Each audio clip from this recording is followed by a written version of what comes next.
Hello বন্ধুরা, আজ আমার বেডিং পত্র রেডি।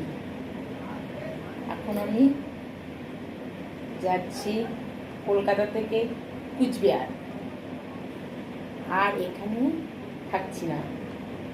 আমার হাতের সেলাই কাটা শেষ, হাতের আমার মেডিসিন নেওয়া যতটুকু দিয়েছে অতটুকু নেওয়া শেষ, সব কিছু কমপ্লিট।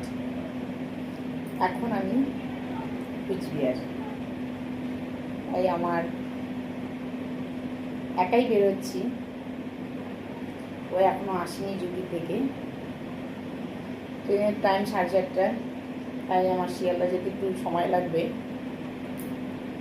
আর আমার দুটো ব্যাগ, এই যে একটা ঘাড়ের ব্যাগ, খাওয়ার জিনিসপত্র নিয়েছি।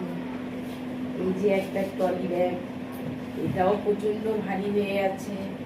দুটো ব্যাগ নিয়ে আমাকে কোনো রকম করে গাড়িতে উঠতে হবে।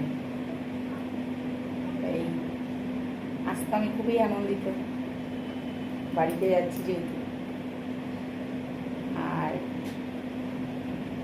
এখানে কলকাতায় আবহাওয়া খুবই ভালো, কোনো ঠান্ডার আবহাওয়া নেই সেরকম। খুব হালকা পাতলা গরম, জামা হলেও চলে যায়, না হলেও চলে যাচ্ছে। রাত্রেবেলা একটু হালকা ঠান্ডা, দিনের বেলা কোনো ঠান্ডা নেই। এই দিনের বেলা কোনো ঠান্ডার পোশাক পরার প্রয়োজন নেই। আজ আমি বেরোচ্ছি কুচবিহার।